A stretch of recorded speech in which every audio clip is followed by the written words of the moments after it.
사순절을 보내고 있습니다. 사순절이 되면 그리스도인들은 각자와 또 공동체 간의 방법으로 십자가에 달리신 그리스도를 묵상합니다. 틈틈이 책을 사기 위해 온라인 서점 사이트를 살피는데요. 주제별로 신간을 살피기도 하고 종합 순위를 살펴보기도 합니다. 이를 통해 요즘 지성의 관심사를 읽을 수 있습니다. 그렇다면 이 사순절기 종교 서적 분야는 어떠할까요? 해마다 사순절기가 되면은 신앙 서적들과 묵상집의 수요가 증가합니다. 독서만 있을까요? 공동체에 따라서는 한 끼 금식을 하기도 합니다. 금연, 금주와 같이 자신이 좋아했던 것들을 멈추려는 노력들도 있지요.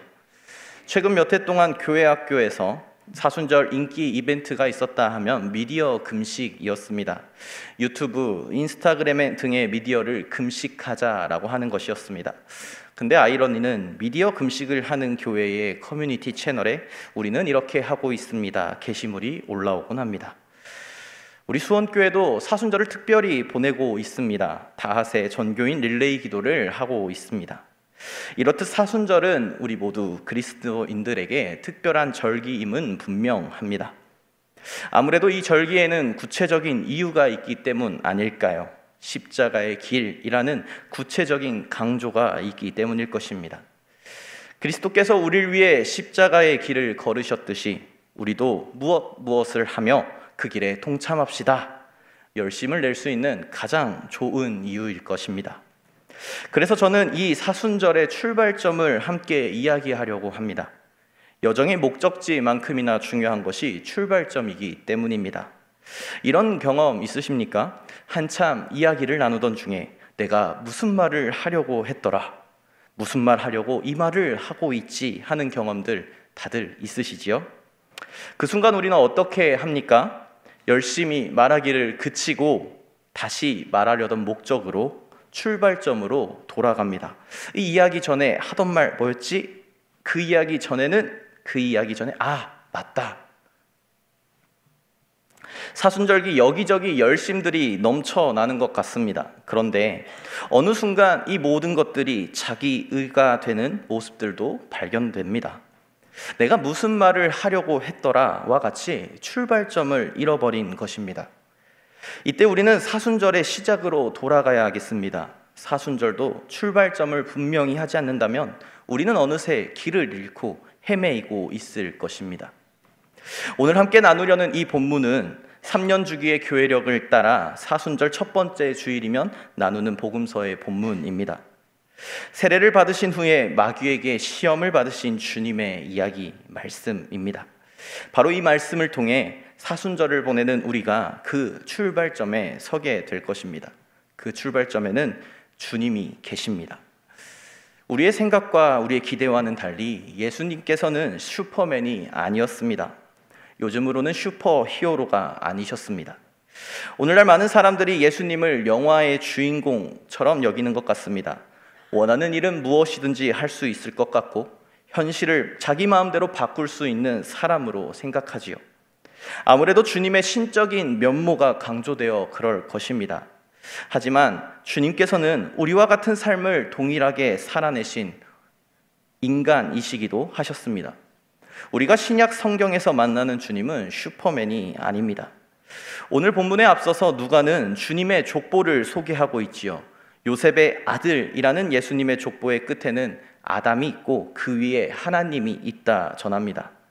이러한 족보를 통해 누가는 주님이 아담의 후손임을 분명히 강조하고 있습니다. 만약 주님께서 아담의 후손이라 한다면 그분은 아담이 맞닥뜨렸던 상황과 인간의 반역과 죄로 인해 풀리게 된 권세들도 맞닥뜨리셔야 합니다. 창조주 하나님을 거역한 반역의 역사 가운데에 세상과 육신과 마귀가 인간의 모습들을 왜곡해 왔기 때문입니다.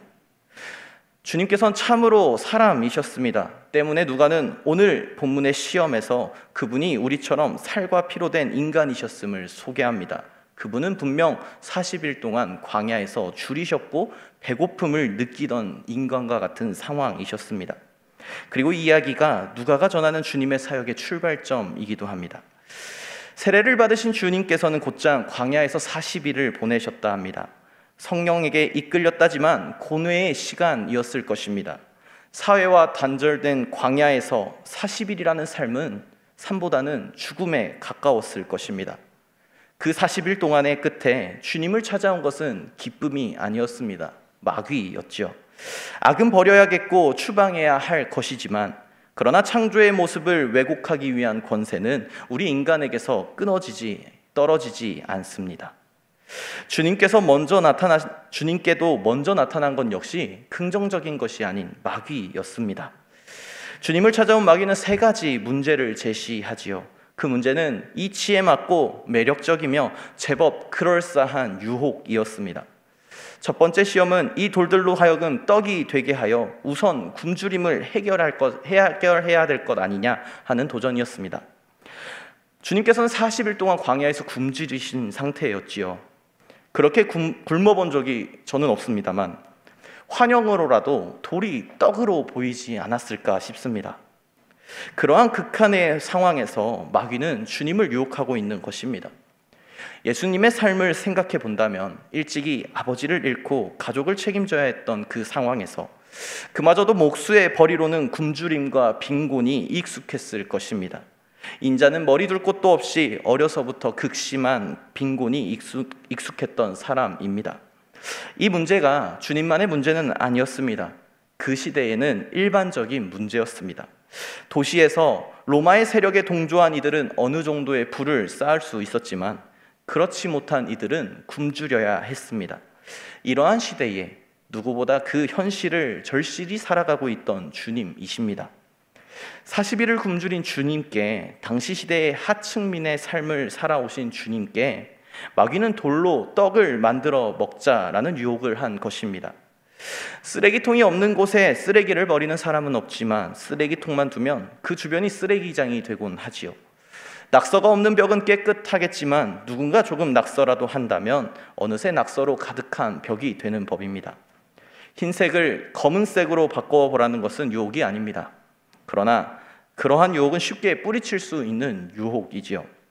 진짜 유혹은 회색을 조금 더 짙은 회색으로 바꾸어 보라 하는 것이 진짜 유혹일 것입니다. 그렇기에 주님께 돌로 떡을 만들어 먹자라는 것은 뿌리치기 어려운 유혹이었습니다. 지긋지긋한 이 굶주림을, 빈곤을 끝낼 수 있는 방법 아닙니까? 이 문제를 해결한다면 단박에 많은 사람들을 이끌 수 있는 지도자 될 것 아닙니까? 이러한 유혹은 인류의 역사 가운데에 계속되어 왔습니다. 오늘날 현대사회를 봅시다. 온통 이 유혹에 다 넘어가 버리지 않았습니까? 돈의 노예가 되어버렸지 않습니까? 인간 누구라고 이를 뿌리칠 수 있겠습니까? 그러나 주님은 마귀에게 답하시지요. 사람이 떡으로만 사는 것이 아니다. 주님께서 떡을 부정하신 것이 아닙니다. 경제를 부정하지 않으십니다. 돈을 부정하지 않으십니다. 굶주림을 해결하는 것이, 빈곤의 문제를 극복하는 것이 이 시대에 얼마나 중요한지를 주님은 모르지 않으십니다. 무엇보다 인간이 육체를 지니고 있는 한 그것이 가장 기본적인 조건인 것은 사실입니다. 그러나 주님께서는 우선순위에 대한 말씀으로 바꾸시지요. 평행 본문인 마태복음에서의 말씀을 보면 이렇습니다. 사람이 떡으로만 살 것이 아니요 하나님의 입으로부터 나오는 모든 말씀으로 살 것이니라. 굶주림과 빈곤의 문제를 해결하고자 떡이면 된다고 하셨다면 오늘날 세상을 살아가는 방법이 맞겠지요. 많은 부와 많은 떡을 위해 치열하게 살아야 함이 옳을 것입니다. 돈의 노예가 되면 됩니다. 그러나 주님은 그렇게 말씀하시지 않으셨다라는 것입니다.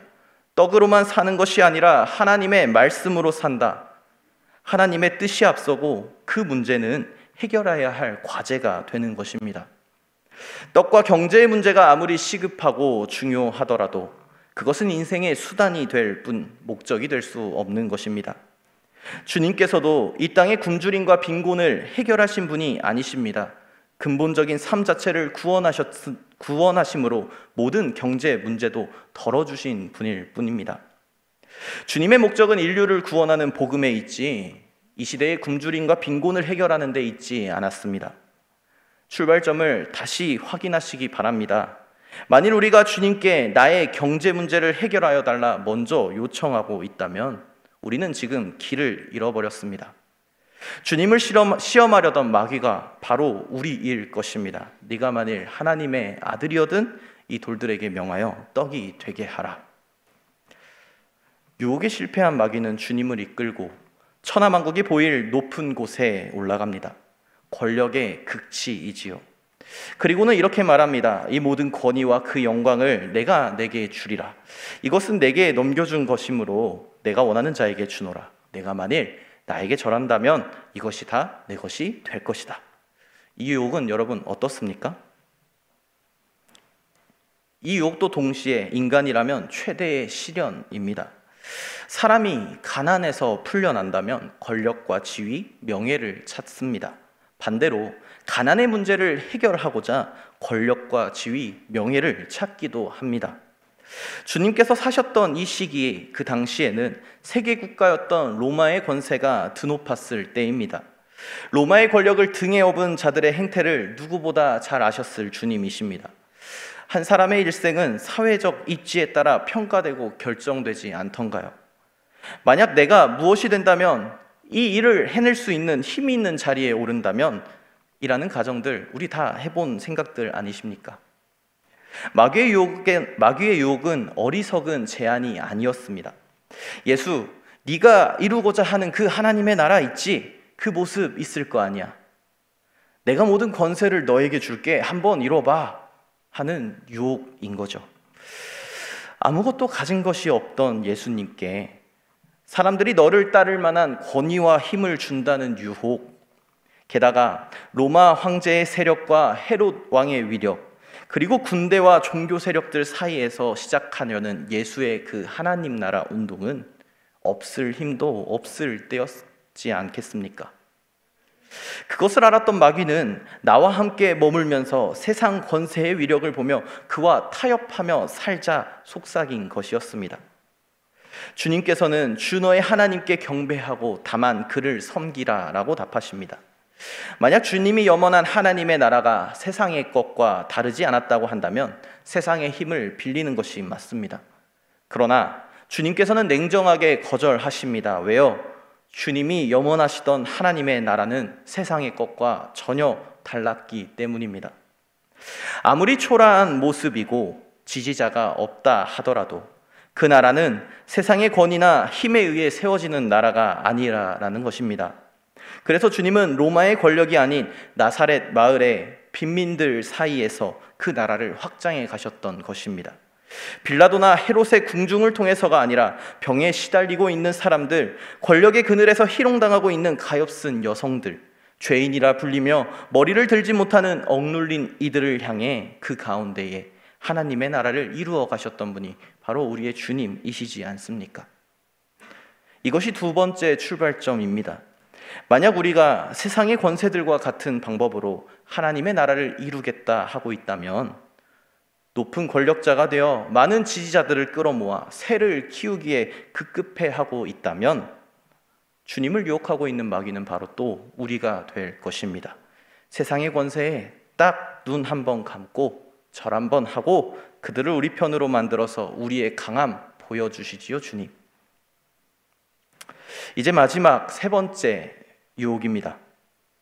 마지막으로 마귀는 주님을 예루살렘 성전 위로 데리고 올라가지요. 이 성전은 이스라엘 사람들에게는 여호와 하나님이 머무시는 곳이었습니다. 가장 웅장했던 곳, 가장 화려했던 곳, 그 꼭대기에 주님을 세웁니다. 그리고 말하지요. 네가 만일 하나님의 아들이어든 여기서 뛰어내리라. 기록되었으되 하나님이 너를 위하여 그 사자들을 명하사 너를 지키게 하시리라. 또한 그들이 손으로 너를 받들어 내 발에 돌이 부딪히지 않게 하시리라. 이번 유혹은 좀 달랐습니다. 그간 주님께서 하나님의 말씀에서 답을 찾고 있음을 보았던 마귀는 이제 자신이 먼저 성경을 인용하고 있습니다. 하나님의 말씀대로, 우리로 말하면 성경에 있는 대로. 이것은 차원이 다른 유혹이었을 것입니다. 성경에도 쓰여 있는데 하나님의 말씀이라는데 무엇이 문제냐? 안 하는 게 더 문제 아니냐 하는 것입니다. 그렇다면 이 시험은 무엇일까요? 만약 주님께서 뛰어내리시기 위해 이렇게 소리쳤다라고 해보겠습니다. 여러분 보십시오. 내가 하나님의 사자임을 증명하기 위해 여기서 뛰어내려 보겠습니다. 하나님의 말씀대로 여호와께서는 내 발을 붙들어 상하지 않게 하실 것입니다. 어떨까요, 여러분? 하나님을 예배하러 모였던, 여호와의 집에 모였던 그 모든 사람들이, 그 군중들이 그 장면을 보았을 때 뭐라 할까요? 하나님의 사자 메시아를 보았다라고 여기지 않을까요? 우리 모두 그를 따르자며 많은 사람들이 일시에 모여들지 않을까요? 모든 일이 수월했을 것입니다. 전도하기 이렇게 좋은 방법이 없습니다. 무슨 말이라도 해도 다 믿을 테니 말입니다. 무엇보다 이것은 하나님의 말씀을 어기는 것이 아니지 않습니까? 충분히 해볼 만한 일 아닌가요? 마귀의 유혹은 복음을 전하는 데 있어 좋은 수단과 방법이었습니다. 돈과 권력을 거절하였던 주님이셨지만 수단과 방법은 괜찮지 않냐라는 꼬임입니다. 여기에 대한 주님의 답은 간단하지요. 주 너의 하나님을 시험하지 말라. 세상의 나라와 하나님의 나라는 질적으로 전혀 다른 나라입니다. 두 나라를 함께 세우는 것은 불가능합니다. 주님의 목적은 하나님 나라에 있었습니다. 이 땅에 왕국을 세우는 것이 목적이 아니었습니다. 그 출발점이 분명했기 때문에 주님께서는 가장 어려운 그 유혹마저 이겨내신 것입니다. 인간의 지혜를 쓰지 않고 하나님께 용납받을 만한 꾀를 부리지도 않고 하나님의 뜻을 구하는 주님이십니다. 그리고 그 뜻은 모든 인간을 향한 지극한 사랑이셨습니다. 창조의 출발점으로 돌아가서 인간은 하나님 보시기에 심히 좋았습니다. 그러나 아담을 통해 모든 인류가 범한 죄는 그 본성을 잃어버린 것입니다. 보시기에 심히 좋았던 모습들은 온데간데 없고 왜곡된 본성들만 가득합니다. 인간은 떡을 쫓아 끊임없이 삶의 굶주림을 느끼고 있고 권력을 쫓아 계속해서 새를 키우려고만 하고 있고 이를 위한 수단과 방법을 하나님의 뜻이라 포장하는 이들 뿐이었습니다. 우리의 삶은 어떤가요? 우리의 삶은 어떠십니까? 그가 완전한 인간이셨기에 주님께서도 이와 동일한 유혹을 받으셨습니다. 그러나 그는 우리와 같지 않으셨습니다. 유혹을 이겨내셨습니다. 그 출발점에서의 이 이야기는 십자가까지 이어지는 이야기가 됩니다. 그리고 하나님께서는 그리스도를 다시 살리심으로 태초의 인간됨으로 살아갈 첫 열매를 삼으셨습니다. 그래서 사도 바울은 이렇게 이야기하고 있는 것입니다. 이제 그리스도께서 죽은 자 가운데서 다시 살아나사 잠자는 자들의 첫 열매가 되셨도다. 사망이 한 사람으로 말미암았으니 죽은 자의 부활도 한 사람으로 말미암는도다. 아담 안에서 모든 사람이 죽은 것 같이 그리스도 안에서 모든 사람이 삶을 얻으니라. 아멘. 길을 잃어 출발점을 잃어버렸던 창조의 모습을 주님께서 회복하여 주신 것입니다. 주님을 통해 그 열매가 우리에게 주어졌으니 그동안 돈을 쫓던 우리는, 권세를 바라던 우리는, 이를 위한 수단과 방법을 구하기 위해 하나님의 말씀을 이용하였던 우리는 다시 출발점으로 돌아갈 수 있게 된 것입니다. 그리고 다시 그 길에서 유혹을 받을 것입니다. 그러나 이제 우리는 달라야겠습니다. 우리는 출발점을 알았기 때문입니다. 주님께서 이겨내신 그 열매를 우리는 본 자들이기 때문입니다. 우리는 신앙의 여정 가운데에 있습니다. 바라기는 저와 여러분 그 신앙의 여정 가운데에 새로운 아담이 되신 그리스도를 본받아 태초의 본성으로 하나님 보시기에 심히 좋다 여길 삶을 살아내시기를 소망합니다. 특별히 사순절기에 이 말씀을 주신 하나님의 뜻을 깊게 헤아려 보시기를 바랍니다. 하나님의 나라를 구한다 하면서도 돈을 구했다면, 하나님의 나라를 구한다 하면서도 힘과 권력을 쫓았다면, 이들을 얻기 위해 하나님의 말씀을 내가 원하는 것을 얻기 위한 수단과 방법으로 이용하려고 하였다면 우리는 이 시간 돌아갑시다. 우리의 신앙의 출발점, 그곳에서의 목적이 무엇이었나? 주님은 우리에게 무엇을 바라셨나? 그 뜻을 회복합시다. 그리하여 신앙의 경주를 마치기까지 우리에게 닥치는 모든 유혹들 가운데서 주님의 나라와 뜻을 쫓는 저와 여러분들 되시기를 소망합니다. 이를 통해 하나님께서 지으셨던 태초의 참된 인간성을 회복하는 그리스도인들 되시기를, 수원교회 성도님들 되시기를 진심으로 소망합니다.